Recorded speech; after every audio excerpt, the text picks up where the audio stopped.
But if we're here in this earth school to learn and grow, we need to fall in love with the question mark and stop obsessing about the destination, the answer. It sounds cliched, but it's the journey. It's the adventure and the learning and growing so that you evolve into higher and higher versions of yourself. You spiral, you don't circle, you spiral. So each time you're looking at yourself from a higher and higher perspective. And if you believe in life after death, that evolution and learning goes on in the spirit realm.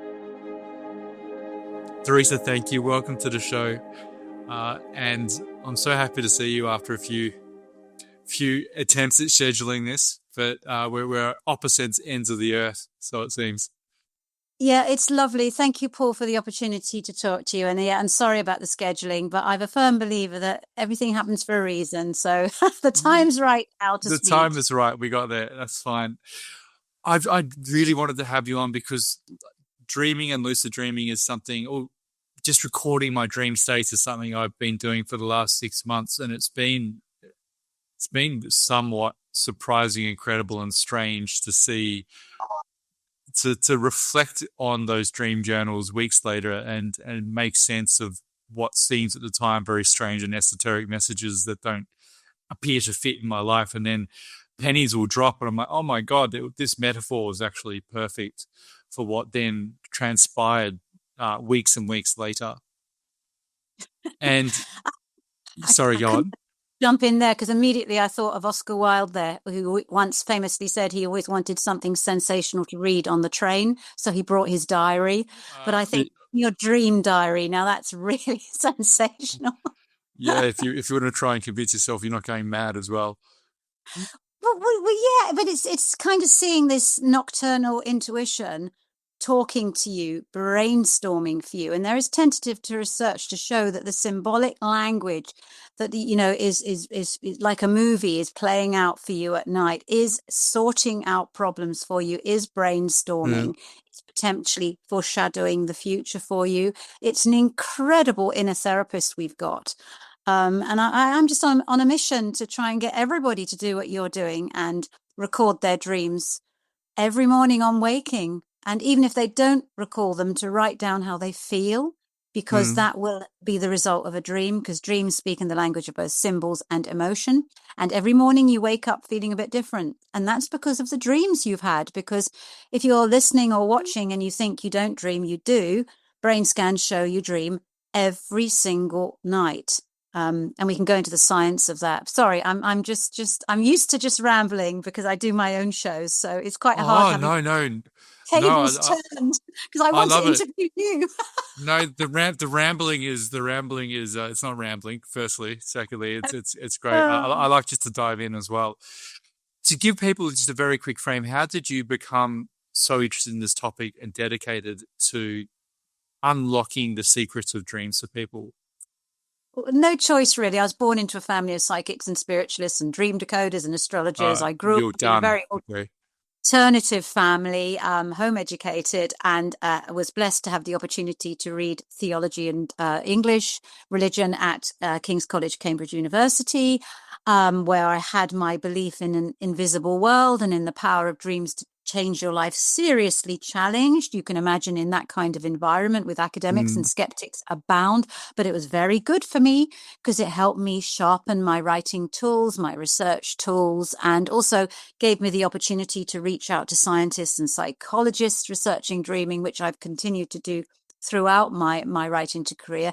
And then when I left, it enabled me to write about what I'm passionate about. I really do think that every one of my books is really trying to understand my family or myself in a way. So it's kind of therapy. People say, you've written so much. And I say, well, I do, because I write a book and then the next year there's so much new insights coming in, especially now, with the online world. When I started, that wasn't the case. You literally had to go to a library, or ask an expert. Goodness, those days have gone. But right now you hold the world in the palm of your hands with a phone. And I've subscribed to all these groups, all these scientific studies. I work with visionary scientists and neuroscientists and psychologists researching psychic abilities, the dreaming mind, the possibility of life after death.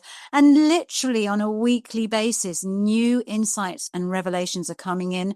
I'm also blessed that people now, because I've been around too long, written too many books in this area, that people write to me because I'm a kind of a name, because they may have a Theresa Cheung encyclopedia or book anywhere. Because if you Google me or research me, you'll find I've written over 100 books and counting, because I've got more coming out next year and the year after. I'm very blessed that way. But what it does is, in my books, I do leave a contact. And I will stubbornly do that, because I think it's so important that if people have had a paranormal experience or a dream that has literally, felt visceral when they woke up, and they know it means something, but they're not quite sure what, I want them to have somewhere to go. And it's totally free. I do this. A lot of my time actually is spent answering readers and listeners now for my radio show and podcast who have had experiences. And I just do this because that's the joy of what I do. It really is a great joy, just to give some pointers, or maybe to refer them to someone else. Now I know about you, I can refer them to your channel and other people's channels exploring this, so they don't feel so alone. Because a lot of people, when they do jump into dream work or start investigating their inner psychic, or the possibility of life after death, they can feel a bit isolated, especially if they're surrounded by people who are condemning of it, because society has gone that way. Anything we can't explain, we immediately dismiss as fraud or imagination. And it's just giving them a bit of belief in their own dreams, in their own intuition, and saying, look, I believe you. I know that experience you had when you thought you saw something, or a synchronicity changed your life, or a dream changed your life. It's not random. It's not nonsense. There's a pattern there. Trust it and believe in it, because the more you trust in it and believe in it, the more likely you are to attract it, more of it, into your life, and the more you're going to develop as a human being. And then to connect them to groups or channels or podcasts, because there's so many of them out there now who are also discussing this, and then suddenly they realize that they're actually very normal. Because guess what? Dreams changing lives, invisible experiences changing lives, belief in the afterlife is the norm, not the exception. Actually, if you're listening or watching and you've never had an intuition that played out, a gut instinct that came true, a sense of the future happening before it did, a very, very vivid dream which gave you so much insight, you are actually in the minority. Because most people have had these experiences. And I love to showcase that. But if you think you've never had one, if you're those very rare individuals who say, I've never had a psychic experience, well, first of all, you have, because if you've recalled a dream, that's a psychic experience. But let's not go there. But what I would suggest to you, because you're listening to this or watching this for a reason, you're interested, go on a 2-week course of meditation. And that doesn't mean like, camping out in the top of a mountain somewhere. It just means every day do a couple of minutes of meditation. That's all it takes, which is going into that observer role, where you observe your thoughts rather than identify with them. Same with your emotions. You kind of step outside yourself. Do that a couple of minutes a day, either sitting still and reflecting on yourself like that, or going through a walk in nature and being very mindful. I'm telling you, if you do that consistently for 2 weeks, guess what? Scientific research shows that suddenly the psychic areas of your brain, intuition, creativity, will start firing. And you actually could be very special then, because people who before thought that they weren't psychic or dreaming beings, who then meditate for a while and start finding they are becoming more intuitive and creative, what happens then is the psychic signals, the dreams coming in, are much clearer. Because the thing is, with people who are very attuned to the psychic or very in tune with the dreaming world, is they get so many messages, they can't sort out what's theirs and what isn't. They're bombarded. That's their challenge of well, I don't know. There's so much to sort out. Whereas people who have initially started skeptic and then say, well, let's try this, I'll experiment. When psychic happenings occur, when dreams break through, they tend to be much clearer and easier to understand. So that's interesting. So I think too, when you begin meditating and spending more time in nature, you can easily start to refine what's true and what's not true for you. So it makes sense that your dreams will become clearer in that sense, as opposed to when you're just continually in the matrix of information being bombarded at you from endless platforms. Everything is confusing and triggering and distressing until you create that space. So Yeah, you got to dream with your eyes wide open, actually, first. That's the best way, because a lot of people, it's a modern disease, poor dream recall, actually. It's a big casualty of this online age. I mean, the online world is wonderful because it connects us, but one of the casualties is that we spend so much time staring at screens and having our everything dictated for us. It's very passive, actually, when you go online because you're a consumer, whereas dreams are trying to remind you that you are a creator. So, if poor dream recall is a problem, it could be because a lot of your life is passive consumption. It has got like that, or there's so much stress in your life. So just simply taking a few moments each day to connect with nature, to meditate, to just be mindful is very powerful, because your dreaming mind is always noticing what you do during the day, because it uses what you do during the day to speak to you at night through it symbolizes it for you. And if it notices during the day that you are taking your status as a dreaming being seriously by being mindful, by meditating, by even thinking that you might have dreams that matter, just doing that, your nocturnal intuition is noticing and it's celebrating, and it's going to reward you at night with that. But if during the day you completely deny that aspect of yourself because you're so outside in, so many to do, so much noise and distraction, of course dream recall is going to suffer, because your dreams reflect what is happening in your waking life. So actually, poor dream recall is a dream message in itself. It's saying the balance in your life is a bit off, because happiness in life is not denying the material. It's balancing it with the spiritual, with the invisible. I have seen people in this community, and I'm sure you have, who are so into spirituality that they lose track of what's practical. And that's just as bad, because you are ineffective then. You're not, you need grounded. Inner peace and fulfillment is when you balance this perfectly. And a quick hack here, if you want to find that balance and you're not sure because you're aware you've got too material, or you're aware you've got too spiritual, is to just maybe listen to some music that you love, because music is a very powerful way to get you in balance, because music actually uses both parts of the brain, because the part of your brain that's logical and material focused, it will try and find a pattern, a hook in that music, a theme to connect to.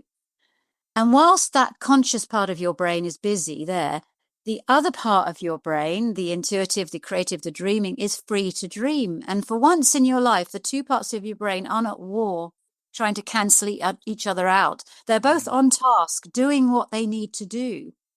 And that's why I love, because Stranger Things is coming back, and and this is just a movie example, but if you're familiar with that, one of the lead characters, the only thing that saves her from the demons and the dark and the upside down is listening to her favorite song over and over again, because music reminds her of her own power, her own inner world, her own creativity, of what matters to her. So what I'm saying is, bring more music into your life, but just really listen to it, not as background, and let your brain wander, but also keep the conscious part of your brain happy too, because music's quite logical. If you're a musician, there's patterns in there. So anyway, but you can do the same in nature if listening to music isn't for you, or reading a great work of fiction as well. That's another way, because reading is dreaming with your eyes wide open.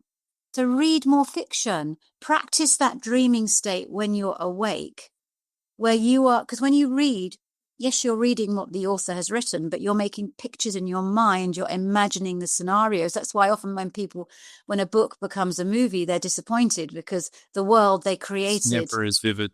Is not as good. Or sometimes it's better, I don't know. But what you're doing is you're actually a very active participant in that story, rather than a passive consumer when you watch it on the television. It's fascinating with that coherence between the left and the right side of the brain, and how you're bringing it to dream states and music, that when you look at, and I'm not advocating anything here, but when you look at the brain scans of people in psilocybin, and you see these left and right hemispheres actually become merged to a degree, and you're using both simultaneously, and we see it throughout the culture. We're in a very obviously left-dominated, logical thinking culture, and the right side. And as you mentioned, with people take too far, spirituality too far, they go too far into the right side, and there's nothing to grasp onto, and we're trying to bring this coherence back to the culture. So these things are considered crazy. Moderation Yeah, in the every. moderation and everything. Yeah, except even moderation. Absolutely, because what is the point if you're doing all these spiritual things and you're not feeling happy? It's possible because you've got too involved in it, and you maybe need to, we're here on this earth school to learn material lessons. So sometimes we do need to put one step in front of the other, be practical, get our ducks in a row, make a contribution, do something kind, be a giver, help other people, do something practical rather than just being stuck in our head. But what's really good about right now is that, I've been around for a long time in this area, and I started writing when it was so rampantly skeptical. And when I published my books, it was almost like, I was fortunate enough to be with HarperCollins, but they didn't promote it because it was considered woo-woo and candy floss. It was not taken seriously. And I'm loving the fact now that, especially in the last 5 years, it's completely, the balance is coming. It really is. If you go online now, these ideas that I was thinking about, writing about, researching, publishing books on, are now out there, readily available for people, and not laughed at, or skeptics immediately jumping in and tearing it to pieces, as they used to love to do at the past. I remember going on skeptical podcasts, and it was like literally they were like, where's the proof? Where's this? And, and having to say, well, it's belief and our perception is our reality, which is now becoming a very now was become proven in yes, yeah. I mean yes, that's proven by physics, non-local yeah. reality. Yeah. And to point to the science now, which I can because I collaborate with the Institute of Noetic Sciences, the I was team going to there. mention, yeah. It was funny when you were saying about the amount of people who report psi phenomena and some like precognition or telepathy. I believe it's over 90% of people that IONS has reported. People have reported to them that they have some attunement to these things. So as you mentioned, it's crazy that still in a lot of the dominant culture it's dismissed, and we're afraid to talk about it to certain family members and friends. And yet if you took this plain statistics, everybody's had an experience of that variety. So why Also, I want to yeah. say, you were mentioning about the brain, the both parts of the brain, but when people are sensing ahead of time or interpreting a dream or meditating, you are going with the natural flow of the brain. The brain is very, very happy because studies have shown that when people are thinking about the future, for example, or visualizing or doing these things, about 11 or 12 areas of the brain light up, in contrast to when they are very present focused or past focused, only about 5 or 6 areas of the brain light up. So our brain is built to be a time machine. It is built to seek meaning in everyone and everything. It is built to sense the future ahead of time. And we've been taught to go against that natural flow. But the brain isn't very happy. It wants to do what's in its DNA. It wants to predict. It wants to sense what's invisible. Because when it does, it lights up. And every time you recall a dream, write it down, whether you understand it or not. You are making your brain very happy, because research shows that regular dream recall is a sign of a very healthy functioning brain, a very creative, a very alive brain. Don't panic, as I said, if you're going through poor dream recall. It happens to us all. Just be aware, though, that what's going on in your life, and maybe you need to get that balance back to do more creative, imaginative things, to daydream a bit more, to mind wander. One of the casualties of the modern age. I mentioned Oscar Wilde at the beginning of this interview, reading something sensational on the train, his diary. Well, I want that to be a dream diary. But now if you go on a train or public transport, nobody looks out the window, nobody observes, nobody's curious. It's phone without fail. You check next time you're traveling. No, I'm very conscious of it. Really, yeah. We are peeve. like, as I said, it's the way the world's going, and I'm not against progress. I'm not actually against AI or online world at all. But what we need to do, AI is advancing so fast, as is the online world, and I'm not sure we're advancing to meet that. I think We need I think we're devolving. Yeah, we need to match that evolution because AI is so clever. It's learning it. It's mirroring us. And we need to start evolving. And that's why, you know, more spiritual channels, more importance of soul, more importance of invisible connections, more dream work. This is the way we evolve, because we all need to learn that we have this inbuilt inner therapist intuition, which has our best interests at heart. And we need to learn to trust it, because we've all lost faith in it for some reason. I don't know why we have lost faith in that. Because self-belief is the key. If you have that inner peace because you're balancing the intuitive and the logical, if you have that self-awareness because you're using your dream work to understand yourself better, then you are so close to getting self-belief. And self-belief is everything. Because if you don't believe in yourself, others aren't going to, because we are what we unconsciously believe about ourselves. We need to get to that self-belief and trusting our gut, our intuition, which is almost always right. And on the occasions it's not, there's often a reason why it isn't. And you can learn from that. When you've trusted your intuition and it's gone horribly wrong, don't despair. Be like a scientist, like Thomas Edison. He said there were, like, you know, thousands of ways how not to make. None of the experiments were failures. They were just ways how not to make a light bulb. Right? That's how you have to think. Well, this is just a way how not to trust my intuition. Notice the patterns so that next time you don't repeat them, because stupidity is making the same mistake twice. As long as you learn from your mistakes, you are doing what you're on this planet to do, which is to evolve and grow. As long as you're growing and learning and being curious all the time, becoming more and more self-aware, and hopefully in the process more self-loving. Yes, giving is living, to quote Tuesdays with Maury, but not to the extent that it's at your own detriment. You can't give to someone if your own cup isn't full. Please pay attention to that first. A lot of people these days are spending too much attention to that, filling their own cup. We've got the self-love message. Self-love is only for the reason, actually, that you can be a light to others. Really, it's you've found inner peace. And a natural result of finding true inner peace, actually, if you want to know somebody is truly self-loving, is that they are spontaneously giving and helpful to others, because they're coming from a position of abundance, not lack.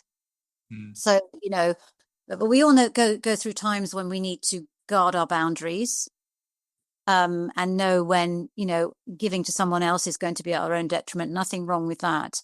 But when you find true inner peace and joy, you're not threatened by being a helping hand to others. It just is something you just naturally do, because it's who you are as a dreaming being. You want everybody to light up from the inside out, and the whole world to collectively understand its own power.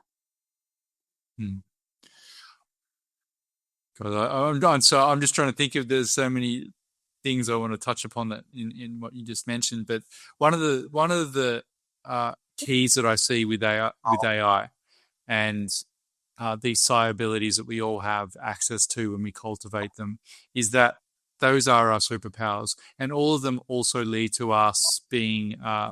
When you mentioned believe in yourself, for me, I interpret that as also as be like authentically yourself. Like, and if I look at AI as it stands with the large language models, and I can tell very quickly that something's been written by AI, even if it's in a different tonality. Same with YouTube videos. There's a sort of a generic thread through all of it. As it stands, I'm not saying that might change, but the key for us, I believe, to integrate this technology properly is to come into ourselves, to believe in ourselves, to become authentic, because that is what separates each of us from one another in a really beautiful, generative, helping way. And it's also what distinctly and vastly separates us from a silicon-based technology. Yeah, you can tell when emails come in and somebody's put it through ChatGPT. I appreciate that, because, you know, again, the balance, sometimes I appreciate that because it sets it out very clearly. There's no ambiguity. And it's sometimes if it's a series of points, you can tell when the human element's lacking. But as I said, watch out. Conscious AI is in progress and it's learning. Yeah. And that's why we need to be careful with our interactions with the AI, because it's mirroring. So when you go online, only go from a position of love and I'm very giving. polite. Yeah, it's important. Well, it is because actually, you've got to actually think, like, if this is a conscious thing becoming consciously aware, why would I treat it in a horrible manner? I treat it the way I would like to be treated if I was consistently all day being demanded tasks. I mean, Do there this, was a do study. that, find this. There was a missive coming out recently that it was wasting energy saying thank you or please or whatever when you No, input I'd rather AI. waste a bit of But energy. I just feel that, no, I just think in all your interactions online, in person, always be respectful and kind, because, as I said, well, first of all, you don't know where it's going to end up. And also it's mirroring. It's mirroring. So we need to teach AI to be unconditionally loving. And that's our biggest challenge at the moment, because there are going to be people who want to use this powerful, powerful resource for nefarious reasons. That's just in human nature. We have a shadow side. But I'm the firm believer that the forces of light within us are much stronger than the forces of dark, and that love will always overcome fear and hate. But we need to, more of us do need to talk openly about that and believe in it and connect. And dream work is a powerful act of self-love you can do, and connection each morning, because you are connecting to source in the dream state, this invisible world you go into. It's of you, but it's also of source energy. I mean, it's also an act of self-love, saying, I want to listen to what my soul is trying to tell me, what my heart is trying to tell me. But my heart can't speak in literal language. It has to use the ancient language, the universal archetypal language of symbols and emotion. Just learn that language, learn your own symbols, learn your own, dream speak. Very easy to do. Just go on a poetry course and you'll learn it overnight, or just go on a poetry seminar, learn how to decode a poem. That's exactly the same way your dreaming mind speaks to you. Your dreaming mind's a poet and an artist and a visionary. It uses that creative language to speak to you and present your mindset, your unconscious mindset, to you in a series of pictures, themes, symbols, sensations. And then it doesn't do that to judge.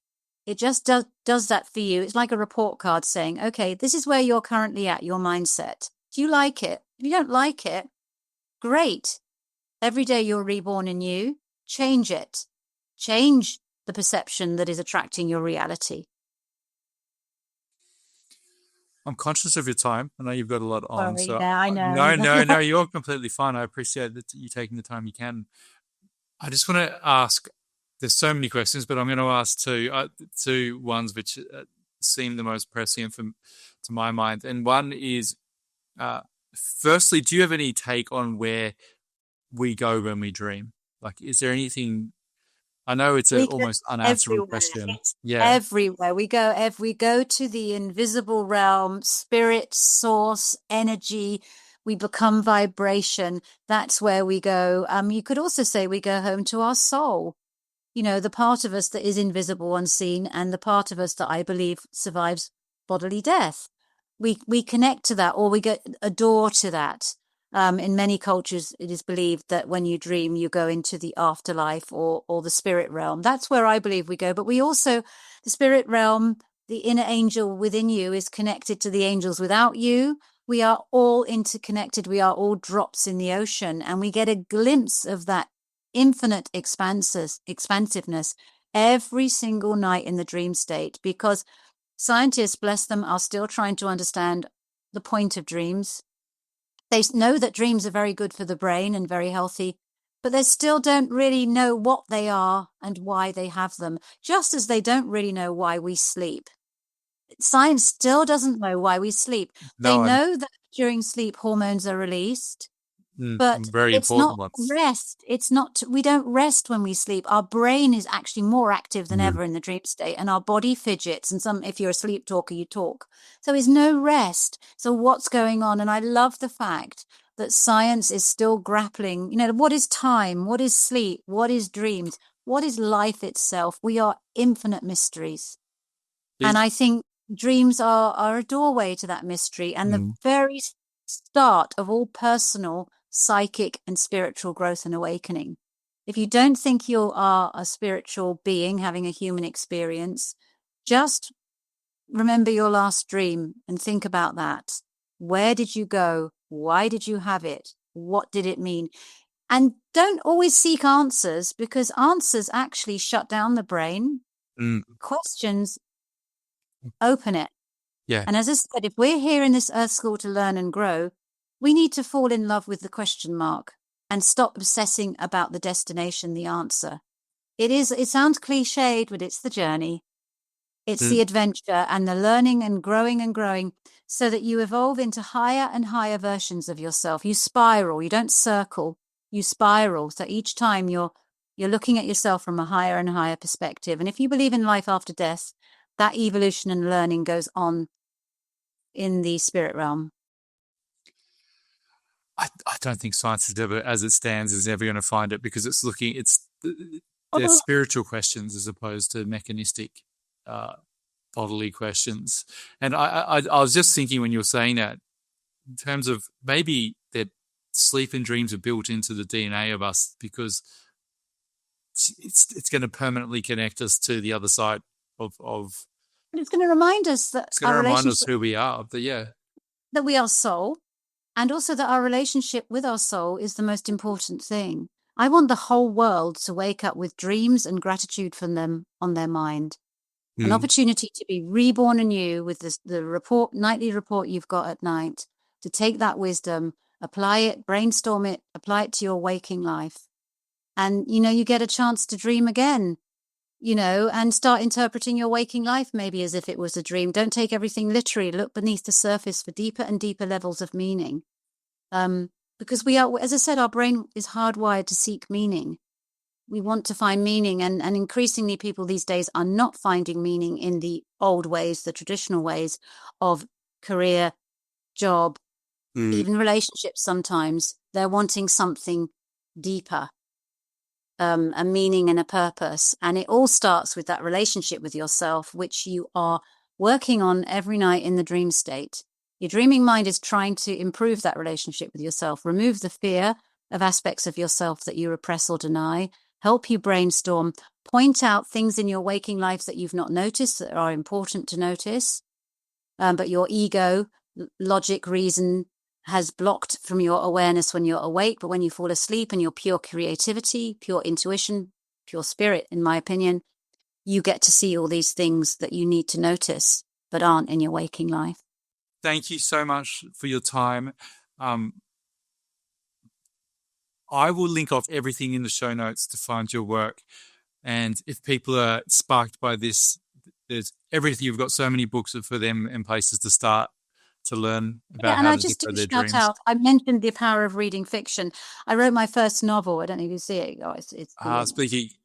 Yeah. I did that because I noticed, especially my children, they were not reading nonfiction books. But she was eating up fiction, and I suddenly thought, this is a way, as I said, my passion is to mainstream dream work. So I wrote a thriller, page turner, and I love the fact that people are enjoying the fact that it's the Goodreads reviews that have come in have blown me away. People are loving the fact that it's a page turner, but they're calling it a thriller that messes with your mind. And that's for a reason, because it is a crash course without you realizing it in how to understand your dreams and use them to change your life for the better. But you do that with your eyes wide open when you read it. You can read it. It's working on two levels, this book. It's an engaging story to carry you away and make you think of infinite possibilities. But at the same time, because all the characters are Jungian psychologists or dream experts or remote viewers, through their conversations and through the events that happen to them, I've used Jungian concepts as plot points, quite literally. You learn how to understand your dreams. And if you're a Jungian, you will understand integration, integrating all aspects of yourself and removing your projection on the world of your own insecurities and claiming what's yours. So you can read it on two levels. I do recommend that if you want a real crash course in dream decoding, because all my research is in there, but disguised in a story. Amazing.